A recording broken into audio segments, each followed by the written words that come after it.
Hello and welcome back to the Vinnie White Podcast. The Vinnie White Podcast returns, this time live from Ghana, West Africa, on the Cape Coast.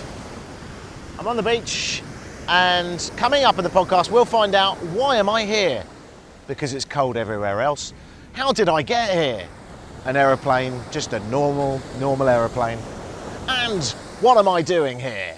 Just wandering about really, just sort of seeing what's going on. All that coming up, but with slightly more excitement. This is the Vinnie White Podcast from Ghana, West Africa, on the beach. Ha ha! Ho ho!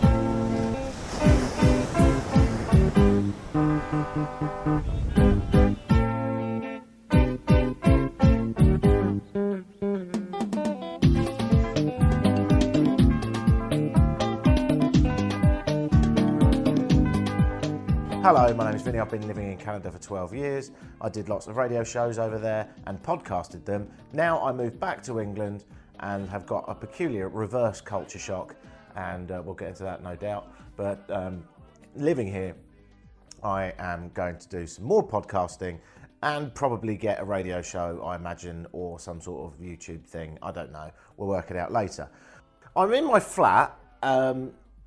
And yeah, I've got a flat. Well, I didn't buy one, obviously, because they're £2.5 million a square foot. But I did move to London with my lady friend. I managed to import a Canadian, and she's living here with me. She's gone to work, and at the same time, check the weather report in Ottawa, Toronto, and it's, let me just see. Yeah, -20. Wish I was making it up. I'm not. If you are listening in Canada, anywhere other than sort of Vancouver, Kelowna, you'll know, of course, that it's been painfully cold, at least painfully cold, otherwise known as obnoxiously, stupidly cold. All of those meteorological terms can be used. Or now I can swear quite openly, because of course it's a podcast and it's not going out on the radio. I think we can call that weather fucking outrageous. Jesus Christ. Shiver my timbers and put something up my bottom. It shouldn't be that cold anywhere. It has actually been colder in Ottawa than it has been in the North and South Pole. So well done you. And hopefully now spring is knocking on the door. I doubt it, but you know, you can only hope. And I wanted to let you know that this year I probably will get a radio show here in England, and I'll continue podcasting that show. In the meantime, I'm probably just going to do some podcasts anyway. But what's happening so far is, moved to London, got a flat, life's all right, can't grumble, but I got a bit bored. So normally when I get a bit bored, I book a trip. So I've done that. So I'm going to Africa next week.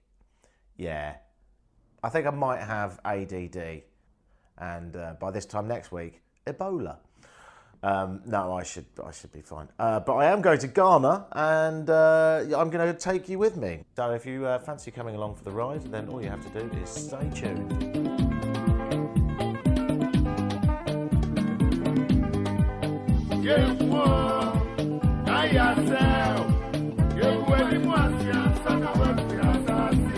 The adventure begins, and it starts here in North London, Highgate Hill to be exact. Highgate Hill, home to Ricky Gervais, Chris Martin from Coldplay, and, weirdly, the Ghanaian embassy, where you have to get a visa. It's going to cost you a couple of $100, and when you get it, basically it's a bit of paper in your passport that allows you to get into Ghana, or in my case, allows you to get into Ghana and then leave Ghana and then get back in. I got a double entry visa, £140. And the reason I did that is because I might go to Togo. Basically because I want to go to Togo. Because of that sentence, really, and now I've said it, I don't even know if I have to go. But I wanted to, I'll just milk it, I'll say it again. I want to go to Togo.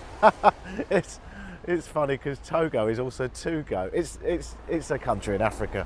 And yeah, I might go there. And then if I go there, obviously I have to get back into Ghana, hence the need for a double entry. It's wet and horrible here in London, although I must admit, having lived in Canada for the last 12 years, it gives me great joy to look at the weather in Ottawa and see that it's currently -20. Good luck with that. Where I'm going is going to be 25, something like that. I leave on Monday, which is in a few days' time. What can I say? The visa experience was interesting. They want to know a few things. They want to know your flights, so you have to book your flights first, which is always a bit worrying because then if you don't get the visa, that means you don't get any money back on your flights unless you buy refundable flights, which are really expensive. So a bit of a horrible moment there, but nonetheless, I seem to have the visa that I wanted. They also wanted to know my accommodation. I don't know where I'll be staying, so I went on Expedia, typed in something, got a quote, printed the quote and changed the word quote to booking in Photoshop, and so it looks like it was booked. I gave them that and they didn't check it, so that's good. A little tip for you there. You don't need to book accommodation, you just need to look like you've booked accommodation. And so that's that. I'm now off to get a GoPro to stick on my head so I don't look like a tourist in Ghana, because I'm sure everyone's got one of those. No, I'm going to go and do that. I just think it'd be fun to video a few things. So I'm going to get a GoPro and then I'm going to go to Africa, and that's where the adventures start. Well, I suppose the adventures did start in the embassy. I learnt the word for thank you when I picked up my passport, which I've now forgotten. Midani? Ghanaians listening to this thinking, spot the white boy. Midani? Miduni? Midonigal? Mid-pipes? I don't know. I can't remember. Anyway, I learned the word thank you. I've instantly forgotten it. Hopefully it will sink in when I'm actually in Africa. This is Vinny White reporting from North London, about to go to Africa. I'll keep you up to date with what goes on and hopefully I'll have a good trip. Here goes nothing.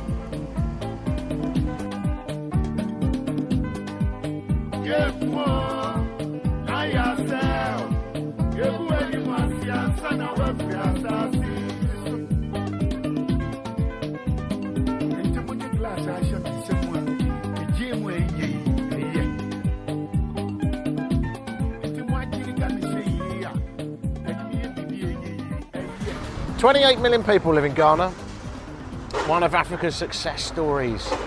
A democratic nation with a reasonably stable government and a fantastic music scene, an art scene and a vibrant, cool place. Or as Donald Trump would call it, a shithole. Because, and I'm going to bring you this news, I'm not sure if you've worked this out for yourself yet, Donald Trump is in fact a complete arsehole. Wow! Breaking news there. I'm standing outside a place that I just got my hair cut. I've only been here a while and my first agenda was to get my hair cut. Oh, hello. A haircut in London is about 15 quid. And here it's 2. Back of the net. There is a small price to pay, however. I look not quite what I expected. So I went in there and because their English wasn't amazing, I decided the best thing to do is just show them a picture of my driving licence where I have short hair and just say, same. What could possibly go wrong? Well, I showed them my driving licence. Apparently, they saw a picture of Ringo Starr in the 60s.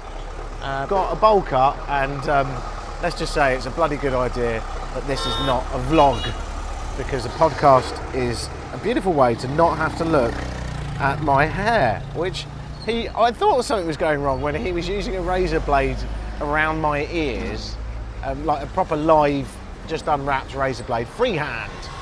No nerves there then. And yeah, he nearly chopped my ear off a couple of times. And I thought it's weird that he's doing that because I've never had that before, but probably that's really normal. Yeah, it's really normal if you don't want any hair around your ears. So I look a bit like a Lego man. It looks like it's just been stuck on. It's like a bowl that's been stuck on. It's absolutely hideous, but my girlfriend's not here, so it doesn't really matter.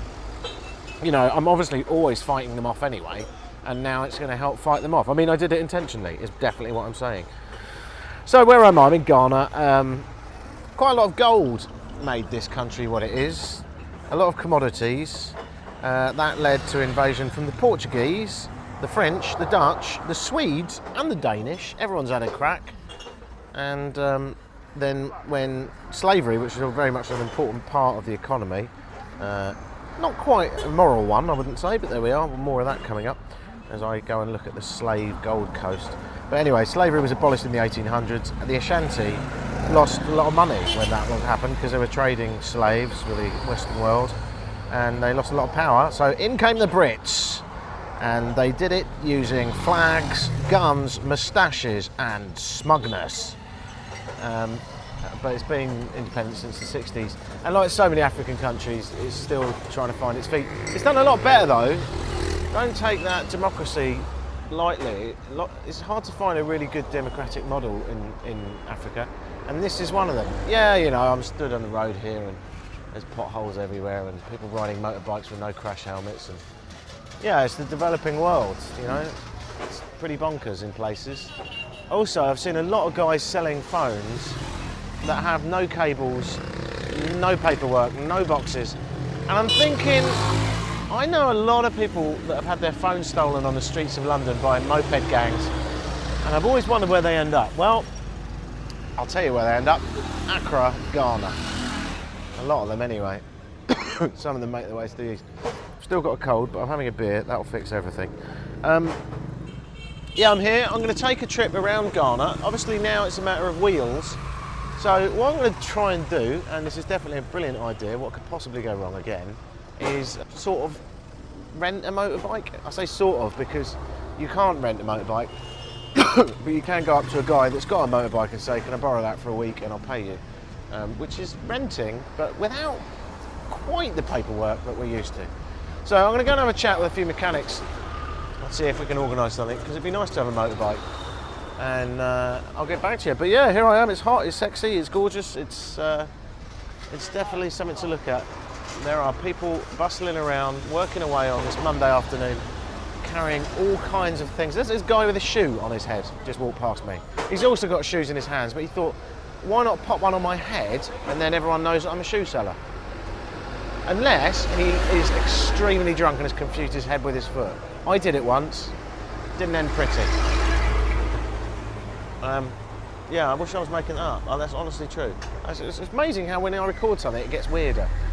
Maybe I should keep this on. Ghana, Africa, 2018. This is the building I look at. My hotel's right there. That's whoop, whoop, whoop.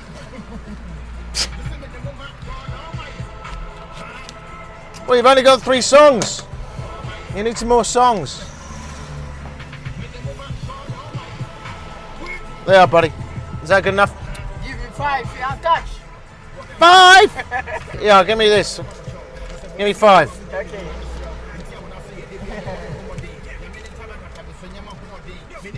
All right, buddy. Okay, bye. See you later, man. Yeah. Sean.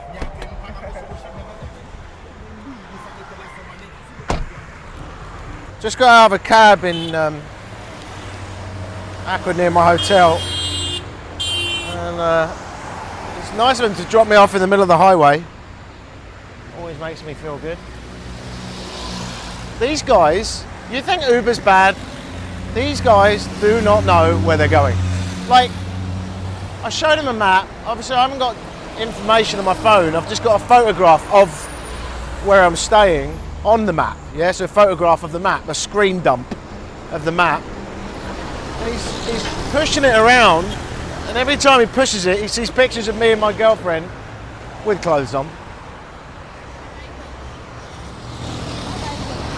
You know what? I'm going to go and I'm going to get a beer. I need a beer. Beer. Beer. Beer. Beer. Beer. Also papaya. Beer. Beer. Beer. Beer. Beer. Beer. I give my daughter to you. It's a police. You're giving your daughter to me. Mariam.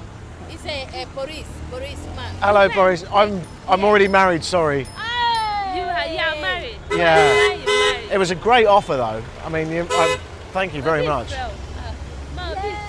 Right. Have a good night, girls. See you later, love. So there you go. That's Ghana.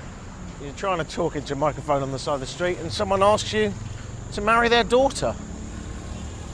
And you know what? That's what it's all about. I absolutely love it. You never know what's going to happen next. I obviously say beer wrong. I need to start saying beer, beer. Because I just said I want a beer and she said, pizza? Not really, no.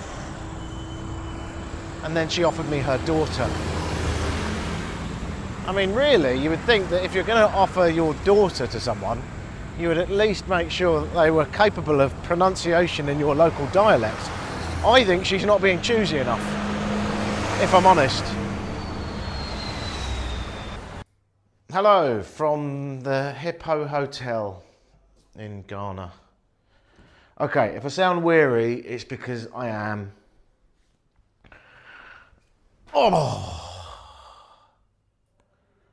I managed to get a motorbike, which is far more of an achievement than you might think. First of all, you can't rent motorbikes in Ghana. You can't. So what you have to do is you have to find someone that trusts you and then take their motorbike and leave them some money. And they don't want your passport, they don't want anything, they just want to know that their bike's going to come back. So you just have to sort of talk them into the fact that that's going to happen. So, long story short, got in a few taxis, went around town, ended up at some bike shop. The guy that owned it knows a man that knows a man that knows a man that's going to come along and rent me his bike. So this guy comes along about half an hour later, and then 2.5 hours after that, I think I've got a bike. There's a lot of chat about fuck all. And then I got a bike, and then I'm like, okay, so what happens if I get stopped by the police? And they're like, all right, well, obviously you're going to need a registration plate because it hasn't got one, and you'll need insurance and tax. And obviously you can't have any of those things because it's not your bike. I'm like, okay, so I'm not really ready to pay you until we get a plate on this thing. So we drive to a wooden hut with 3 men sitting at it. One of them is asleep. The other 2 are just having a chat while some chickens walk around them. And I negotiated with them to get plates. But the plates that I've got are dealer plates. So you might, in your country, have driven behind a car that's got red plates. Well, my bike's got red plates because I am a Ghanaian motorbike dealer. Yep, that's what I need to tell the police. I have dealer's plates because that's the only plates you can get temporarily. And because I'm a motorbike dealer, I have a logbook and I have to write in it everywhere I'm going and everywhere I've been, and then show it to the police. And if the police ask me why I'm driving a motorbike, I say, because it's because so I've got to prepare this. Because I'm just testing it because I might buy it. That's it. That's what I say. And they'll be like, "Oh yeah, but you're a dealer," and I'm like, "Yeah. I'm a bike dealer, and I might buy this bike." That's it. And here's all the paperwork that I paid for, and if need be, and I hope this won't happen, here is 20 cedis. Interesting fact, by the way, cedis is the currency. Cedis is named after a shell because they used to trade shells as currency. Yeah, there you go. Not very helpful in a police situation, which will inevitably happen, but, you know, a few facts never hurt anyone to warm them up. So that's the scoop. I have a bike. It is a crap box, obviously. It's got one mirror, it doesn't have a horn, and doesn't have any back pegs because they've snapped off where it's been dropped before. He did give it an oil change today, which was kind of him, and all things considered, it's probably the most stupid thing a man could do. Until, and this is the great thing about travelling, you meet other people. So I just checked into a hostel. There's a guy that's got German plates on his bike. He's got malaria, and I end up chatting to him. He's getting over malaria. He's got mosquito bites all over his legs and feet. One of them was the bite that gave him malaria, I presume. And he's riding from Germany to Cape Town. And if you think my bike is in a bad way, you should see his. It's been dropped a few times, and actually, although it's probably more robust for long journeys, he looked at mine and said, "Oh, it's fine, it's fantastic." So it's all relative, and my little pathetic trip around Ghana has got nothing on his We'll talk to him later. He's gone for a rest because he's got, malaria. But we'll have a chat with him later. He'll be drinking water. I will probably be drinking a beer. So there you go. I've got a bike. Let's see what happens now.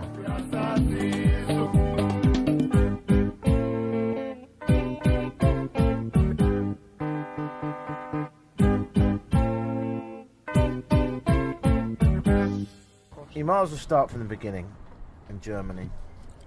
Yeah. So I was going here in Germany, Yeah. all the way around. You started by going around Germany? Yeah, to say old friends goodbye because I want to be a long time on the travel. Okay. Yeah. That's already quite a long journey, isn't it? Driving around Germany?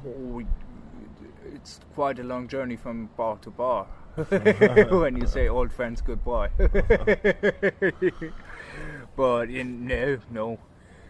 Strasbourg is in the next. So I was going to Switzerland, from Switzerland to Italy and Milan, and then I was in France. I was driving here the highway along the Côte d'Azur. Yeah. From there to Spain, and after Nice, yeah. Okay. to Portugal. Wow, okay. Yeah, in Portugal I have friends, quite next to Lisbon. From there I meeting somebody named Dr. Nuno Alfonso Gonzalez. Oh, that well-known Dr. Nuno Alfonso Gonzalez. Huh? Yeah, okay. So you met He him. want transport my motorcycle from here to America, because my first route was South America, down to Australia to work, Okay. India, then Thailand, India, Africa, crossing Africa, up. Okay, but you didn't do that. I didn't do that because I went to Cuba and I was 2 weeks in Cuba and then I went 2 weeks in Cuban prison. Okay, this is new. You were 2 weeks in a Cuban prison. Yeah, for sleeping with a Cuban girl that don't have a tourist visa. Oh. Mm-hmm. They locked you up for 2 weeks because you slept with a Cuban girl? Yeah. But they don't tell me for 2 weeks. They don't tell me for how long. They just lock me up. Listen, I'm starting to think you're a really unlucky person.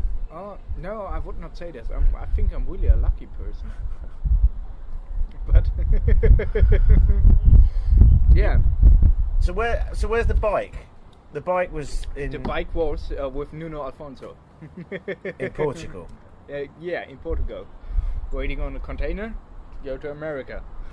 And I want to go from Cuba to America to pick it up. Yeah, that makes sense. Yeah, Well, that was going difficult. South America, down.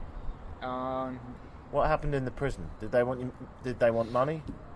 No, So what did they want? no, they are not so corrupt, at least. It sounds pretty corrupt to lock someone up for 2 weeks for having sex. They don't. No, the thing is, they don't locking me up for having sex. They're locking me up because they want to ask me questions, like what are my relations to Cuba? If I try to trade with things here, if I have the possibility to trade with things here, what I bring with me.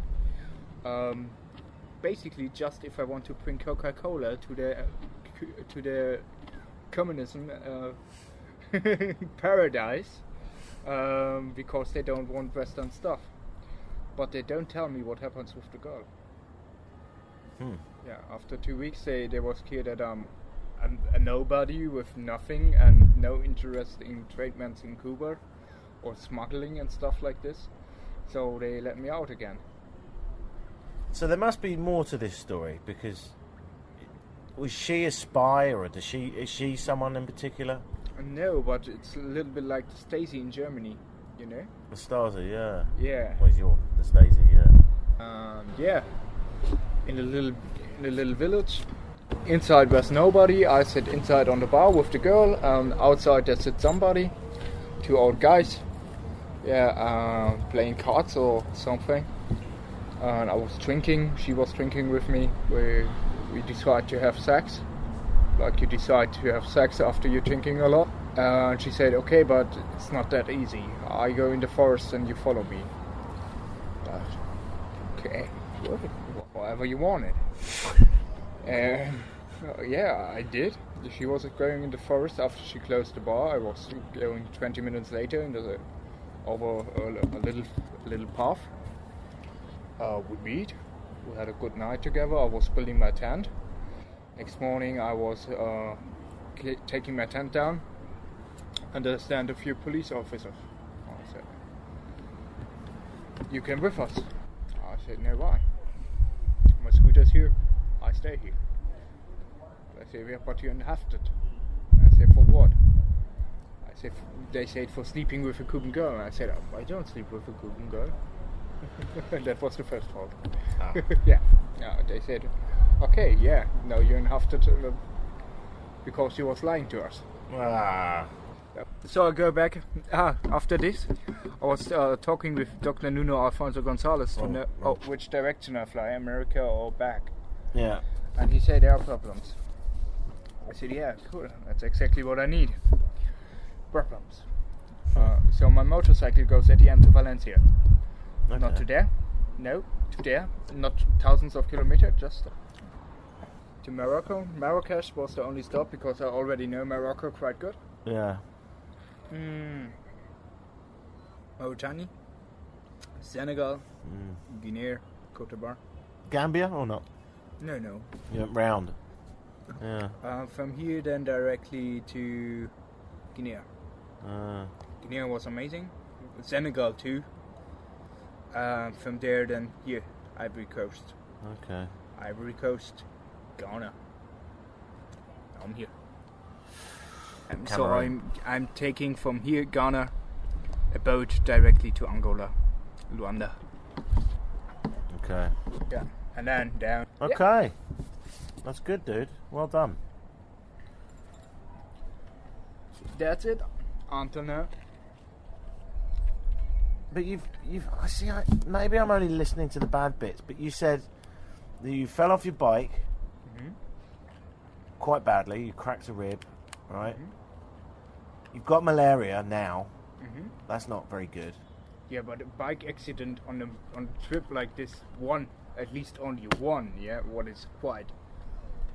I mean, I make my driving license 9 months ago, and I'm 6 months on the road. Yeah. Like a miracle for me in traffics like this. Yeah. So for me that's like a miracle. So you can see like this or like that always. But you also you slept in a tent in a church, and someone attacked you with a knife. Yeah. So maybe I'm just listening to all the bad stuff, but I'm thinking that quite a lot of shit has happened to you. But I had my fun. I was cut in the gear. You've had a lot of fun. Yeah. And you got locked up in a prison in Cuba for 2 weeks. Yeah. But yeah, you just listen to the bad stuff. Yeah, that's what I'm doing. I locked up in a prison for sleeping with a wonderful, beautiful woman. Was it worth it? Oh man. Is that a yes? Yeah, she was so sexy that she was worth being locked up for 2 weeks. She would be a model here. She had really wonderful. A German 21-year-old man with quite a lot of stories. It's probably worth mentioning if you are thinking about travelling, by the way, and it sounds horrific because you get malaria and get involved in knife attacks and get locked in Cuban prisons. I'm not saying any of it was his fault, I'm not. But I am saying that here's a man that camped in a part of Cuba that no tourists go to, drank in a local bar, met a girl who said, "Would you like to have sex in the woods?" Went and had sex in the woods, then pitched a tent in the woods, stayed there all night, woke up, the girl wasn't there, but the police were. I don't know.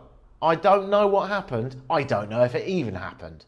I'm just saying that, if you go and get a hotel in Havana, you're probably going to be fine, is what I'm saying. Also, the fact that he got attacked in Mauritania was probably because, when I looked into it, he got drunk and told a lot of people in the small town that he was living in that he was camping in a churchyard. And then, lo and behold, a guy came and found him camping in a churchyard and then tried to mug him with a knife. Nothing happened, thankfully, and it was all resolved somehow. But yeah, travelling, travelling is kind of safe if you're not that guy, is what I'm saying. Nice enough guy, probably full of bullshit. There you go, I just said it. I am in Ghana, and this is the end of the podcast. I'm in the Cape Coast, and I'm going to be going to an area just down the beach from me now that's known as the Castle. It's probably going to be quite depressing, actually. We need something to lift this up. But it used to be where they would, of course, group all the slaves together from across Africa before they were shipped off to the Americas, where today many of the offspring of the offspring of the offspring of those slaves are alive and well. Mad stuff to think that this happened. Let's go and investigate it. I will sort of fill you in parts of it in part 2 of the Ghana podcast. Also coming up in part 2 or part 3, depending how many I make, I will be motorbiking to Togo. That's quite exciting. So far I've motorbiked probably about 3 or 4 hours. It's quite safe as long as you're not in the cities, and I'm having a good time. And as you can probably tell, meeting some very interesting people. This is the Vinnie White podcast live from Ghana, and if I just open my door, I can walk 10 feet and be on the beach. Slightly better than camping in a churchyard in Mauritania with people with knives. I think I'm more of an executive traveller.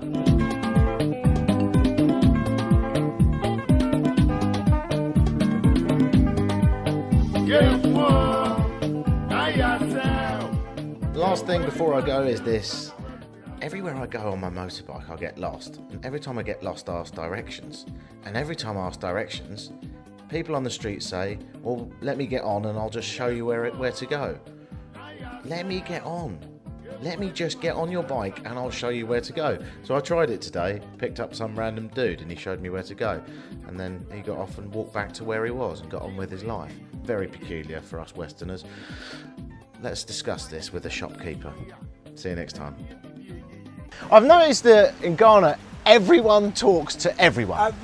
Ghana, if you don't want to talk, people will talk to you. Yeah. Because it's the way you like it that way. You want to take friend, my friend, let's go. Yeah.